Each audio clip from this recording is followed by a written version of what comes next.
Hello everybody and welcome to Lawrie's Mechanical Marvels. Today we're back at one of my favourite places in the whole world, the Mid Suffolk Light Railway, for another episode of Lawrie Goes Loco. Today it's an international edition as we look at Belgian Cockerill Locomotive 2525.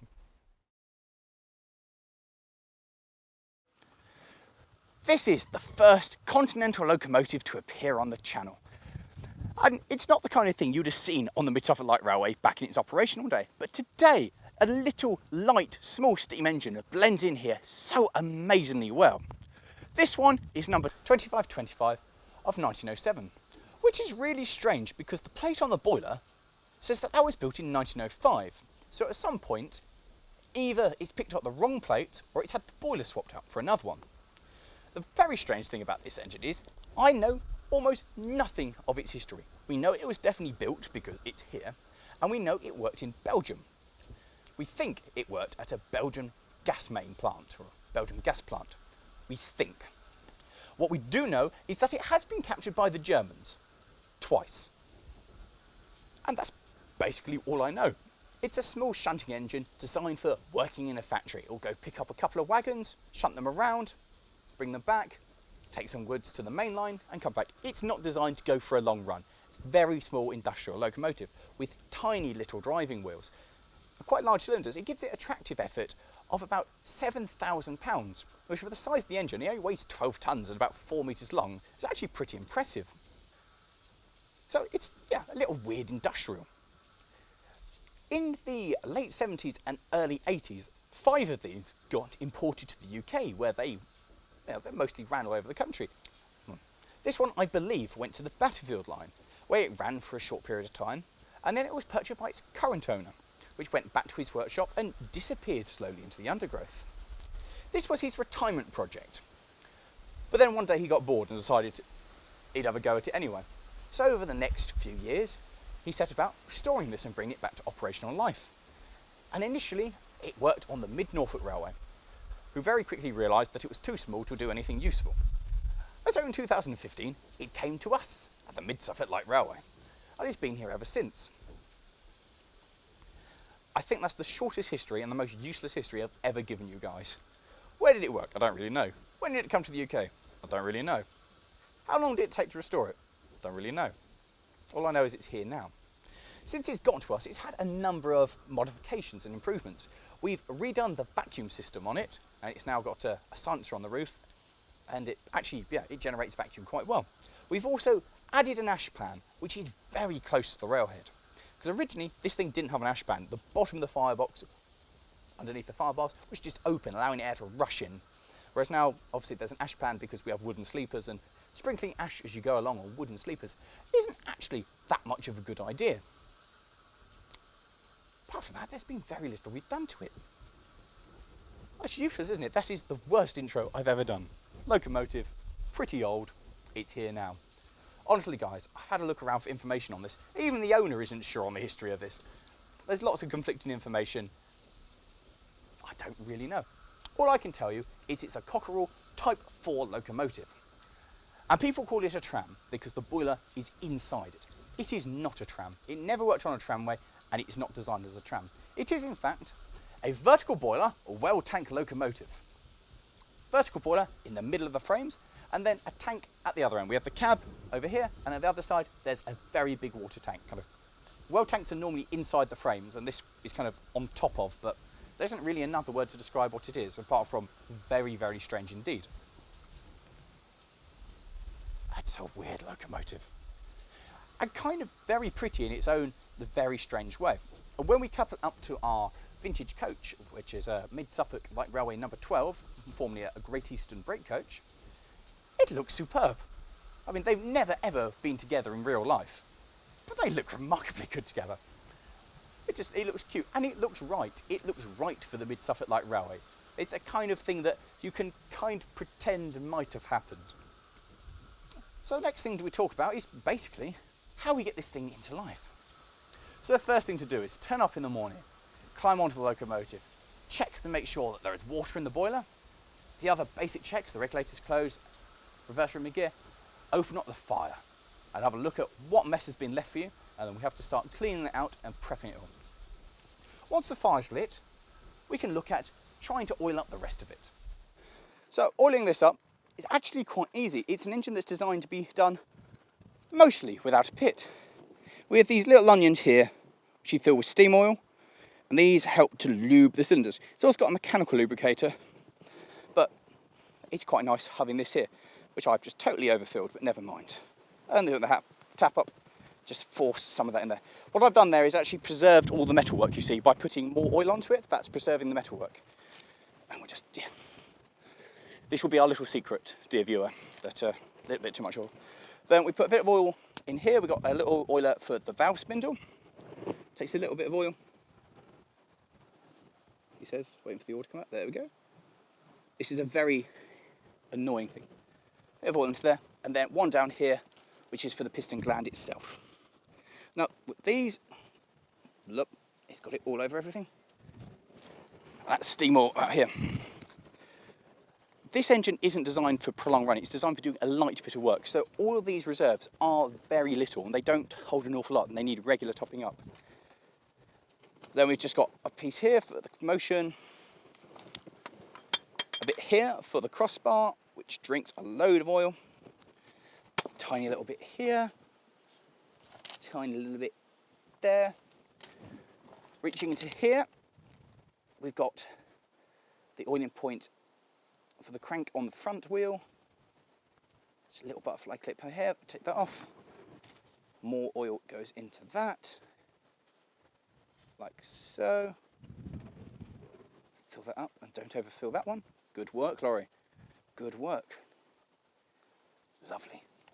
Moving further along, here we have the mechanical lubricator, which is driven off the motion here. And so there's a little thing here, we fill up with steam oil, and we've got a little gauge there on the side. So you can see that's 3/4 full of steam oil. Well, I'm not going to bother putting anything into that. There's a bit more points here that I can't get this into. Just there for the steam brake. Bit of oil into there. Bit of oil into the motion along here. There's a little oil pot right back here, which oils all the stuff in here. There's so many points. A little bit on top of the bracket there. A little bit on top of the brake hangers there. Where's the other one? A little bit of oil on top of the brake hanger there.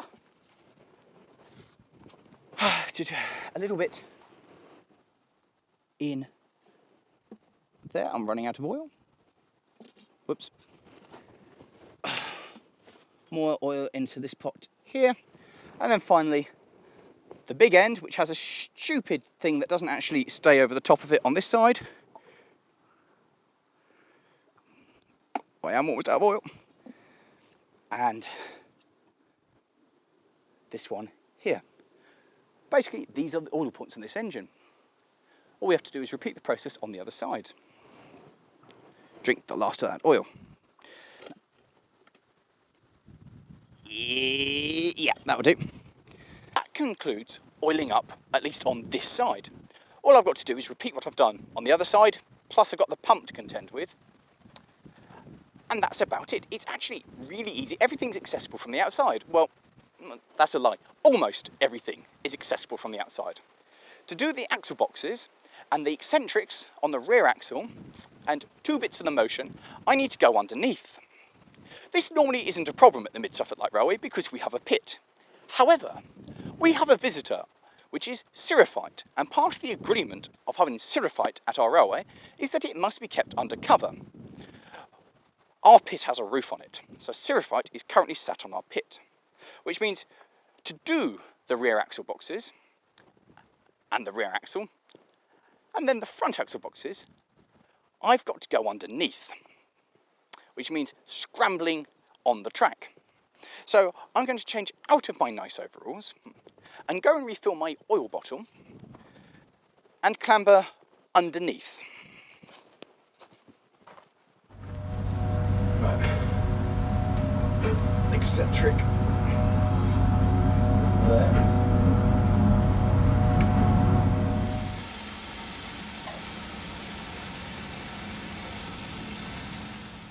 So, welcome to the footplate of Cockerill 2525. As you might notice, I'm a bit more elevated than you'd normally expect.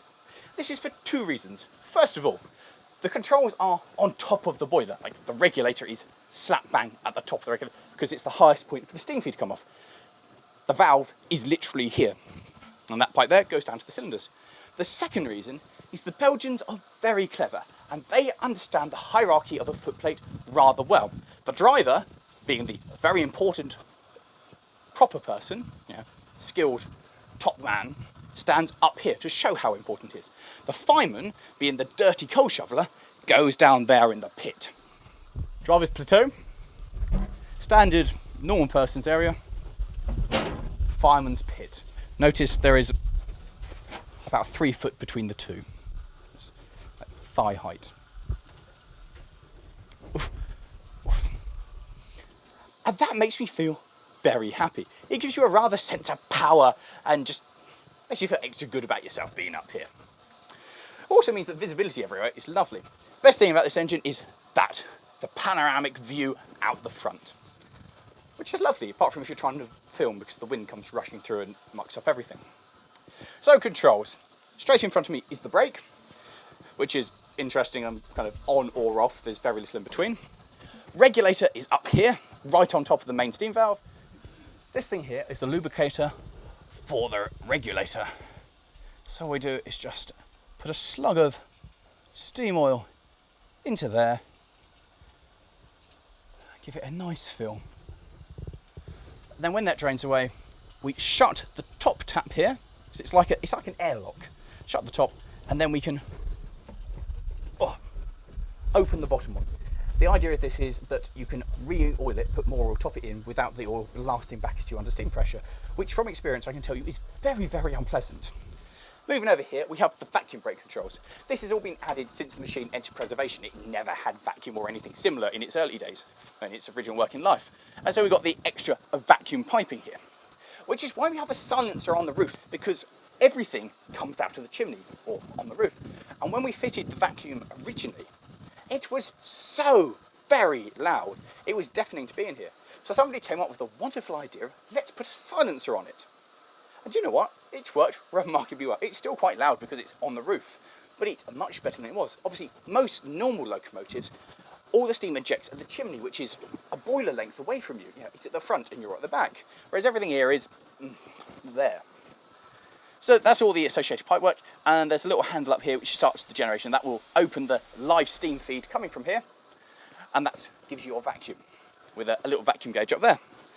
I have a control over here for the water pump, because this locomotive has both an injector, which is hissing away down there, and I have a water pump my side. All steam locomotives must have 2 ways of getting water into the boiler.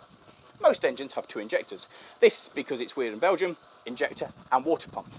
Advantage of a water pump, it generally always works. There's no injectors playing up. If you know anything about steam locomotives, you'll know injectors are basically work of the devil. And they're, depending on how desperate you are for water and how much steam you've got and how very crucial it is for it to work, depends on whether or not it feels like working. If you don't really need it to work, it'll be happy as Larry. If you're desperately low on water and you desperately need to get water in to the boiler, the injector will just be like, don't feel like it now. Tools of the devil. It's like Lucas Electronics, but on steam engines. So this has a pump. Turn it on, the motion of the wheels going around forces more water in, which is superb until you're stopped. Like say at a signal, waiting to go.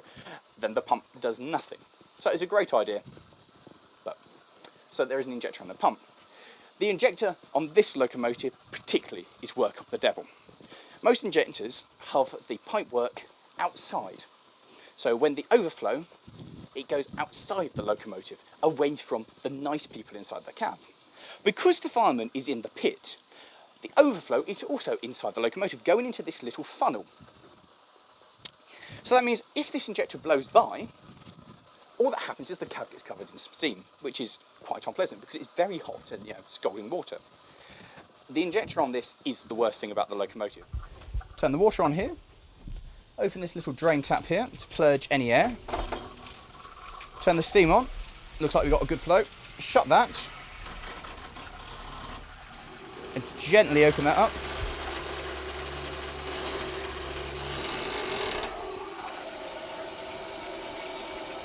And that's the injector on, injecting water into the boiler.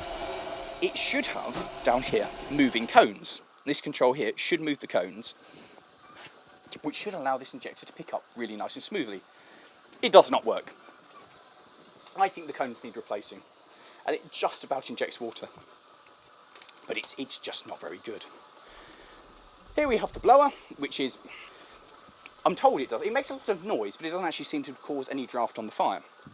Water gauge is there. We just have one water gauge with test cocks over this size in Great Western fashion. If you crack it and you've got water there, it's good. That one, if you crack it and you don't have water there, that's bad. And the world's most inefficient handbrake here.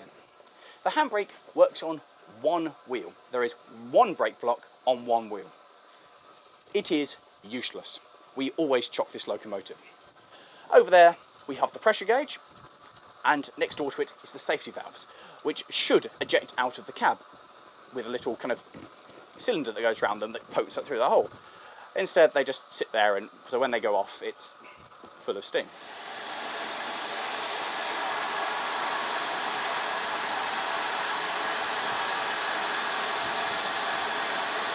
The reverser is here on this side, confusingly, just to be awkward. And then we have cylinder cocks just down by my feet. That's about all there is to it. Everything like a normal steam engine, just in slightly weird and different positions because of the nature of the beast. I forgot to show you guys this, but under here we have a little divot, and that's the filler for the steam brake lubricator. And there's a little tap here, and we just dump the steam oil in it. I've already done it, so I'm not going to put more into it. And obviously it doesn't leak at all, which is why it's covered in a rag, because we just like covering things that don't leak at all in rags. Oh. Right, hose pipe, big tank at the front of the engine. Hose pipe in. Jeffrey, can you turn that tap thing?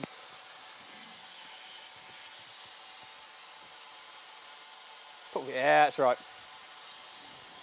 Now, you'll notice the water coming out of this is kind of Ribena Vinto kind of colour. That does not mean it's pre-mixed and good to drink. That is water treatment, and that is very bad for your health. Exceptionally bad for your health.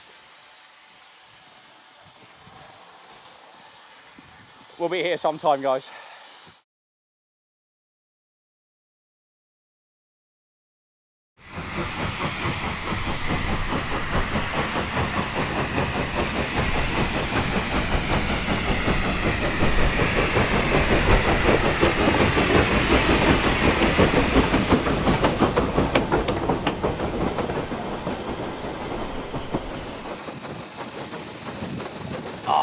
It is superb. As weird as it is being sat on top of it. Because of course that's why I'm on the plateau, to be able to get to the top of the boiler, to be able to use the controls. Now, out of everything that I've driven, the noise this makes still is one of the most exciting. There's a lot of excitement, a lot of fuss for absolutely nothing. We're doing like 5 miles an hour, and she's working so hard, and we are sat basically on top of the chimney, which makes you so much closer to the noise, so much closer to that excitement. It just makes the whole thing a lot more exciting. It is a silly, silly little locomotive. I like being up here on this plateau, I really do. This driving is great. And now we get that fun moment again. Hold up. And really make this locomotive do something.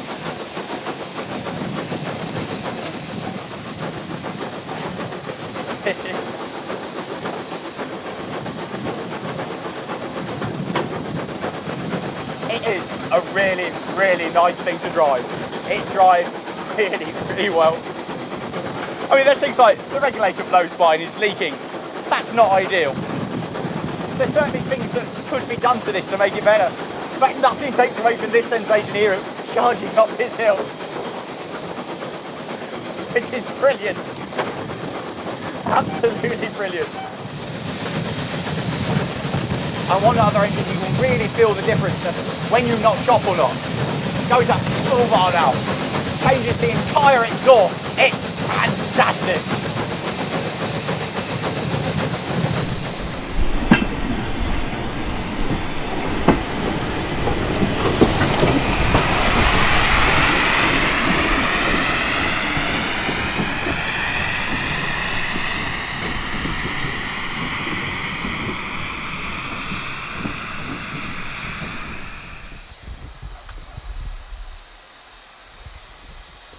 presenting the worst whistle known to mankind.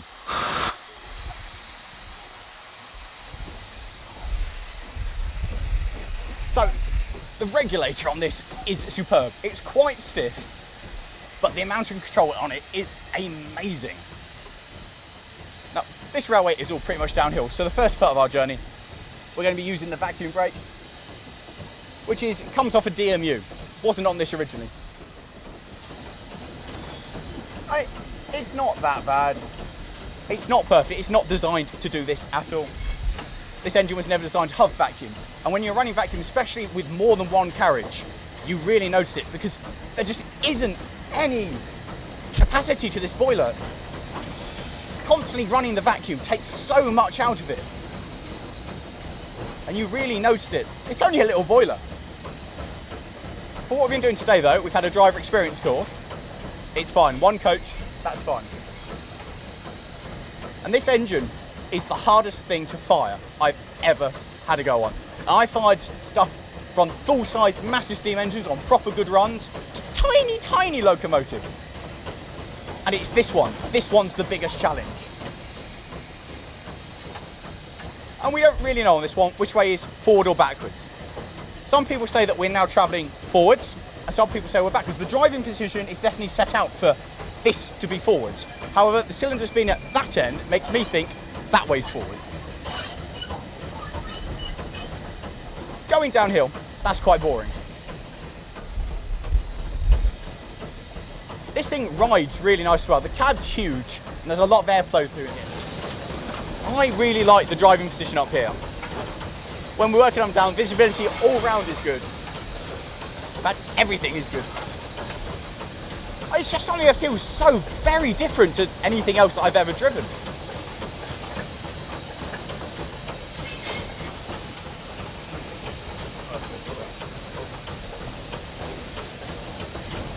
It's definitely got a knock on the motion.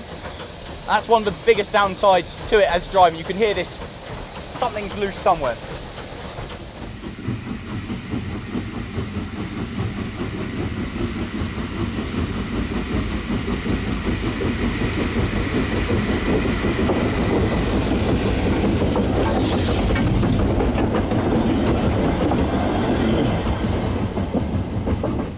Brake release. Now, this steam brake is very difficult to use. In this position here, it is off. But to apply the steam brake, as we come up to the end of the line, shut the brake lane, to get this steam brake to actually do anything, I need to bring it not just to here, not here, but all the way here. Then to release the thing, it has to go all the way back there. Oh, it's just too much. It's not very finesse. There's no real control. It's either on or off. As you release, you can kind of release it somewhat gently, but it's just not pleasant. The other thing you can do is that, which means now I've got no brakes. And you can feel the whole locomotive lurching as the brake goes on. It's just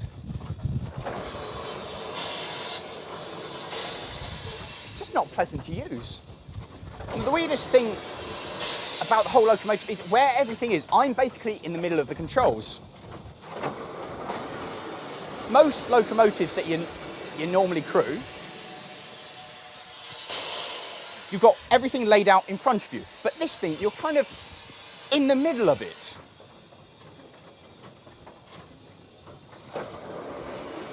Slide through there.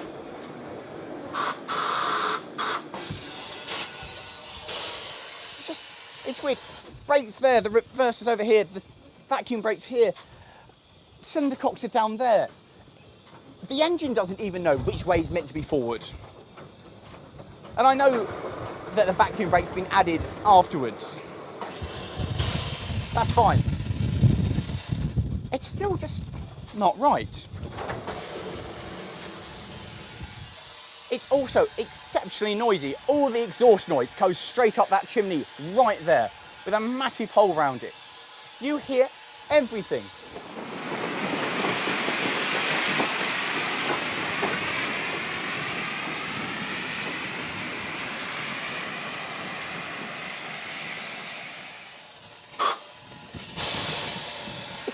more of a challenge than a lot of engines I've been on, which makes it a bit more fun. Quite like the challenge aspect. I genuinely like the way it rides. I genuinely like the way it feels rolling down the track. These brakes though are hard. They are hard work.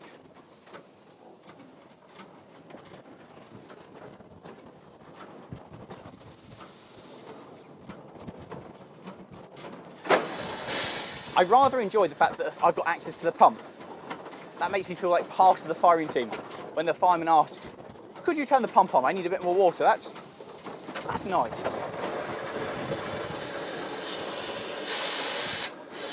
Lovely. And of course, when we're buttering up to anything this end, I've got very good visibility. It's superb. It's such a good regulator.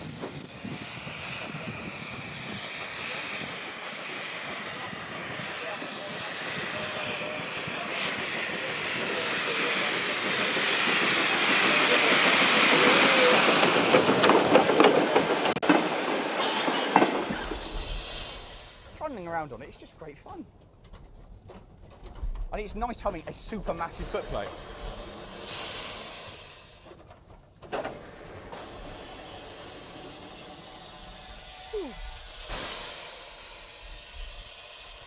It is so loud though, which is the thing's greatest drawback, having everything there, all the noise just next door to you.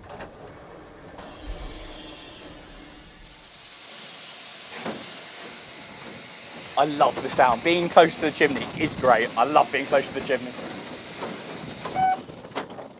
And I forgot what I was doing because I was going to go take water.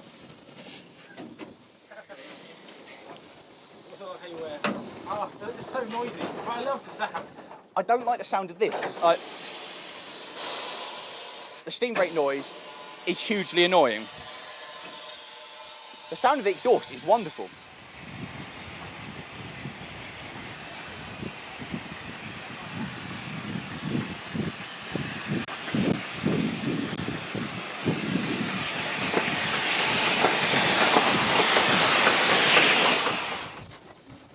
I really like this. It's so very different to anything else I have ever crewed. Just phenomenally different. Yeah, it has its flaws. The handbrake is useless. The steam brake is weird. But it doesn't really take away from any of the enjoyment of this thing.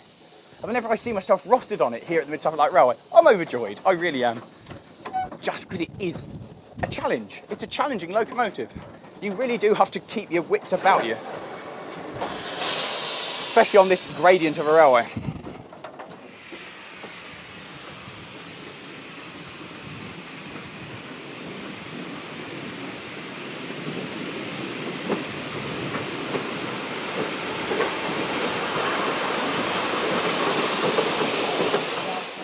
So that's the end of this look at this really strange Belgian locomotive. And it's honestly a really difficult engine to have a day on. It's very satisfying when you're finished because it really does challenge you.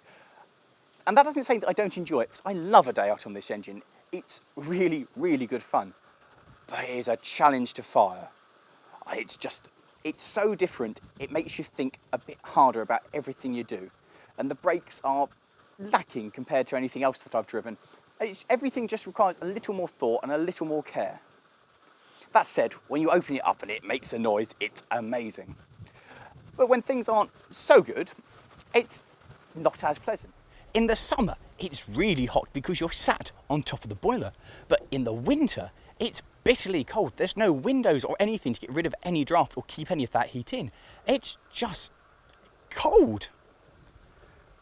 But in all, it's a really good laugh and I love being on it.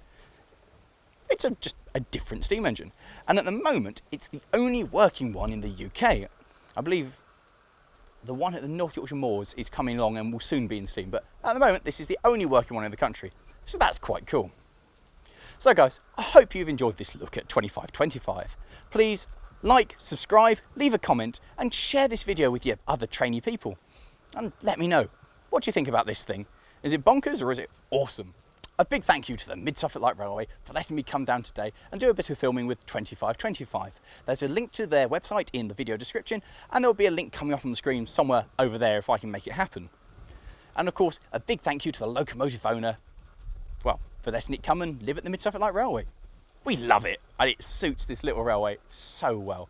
It's the kind of thing that you can imagine that would have run on a little light railway like this in the middle of nowhere. So that's it, guys. I hope you've enjoyed this video of the Belgian Cockerel tram engine. And if you've enjoyed the visit to Mid Suffolk Light Railway, click up here for the last locomotive I did here, the Ruston 165. Or click down there for the other steam engine I've done recently, Great Western 813. Thanks for watching.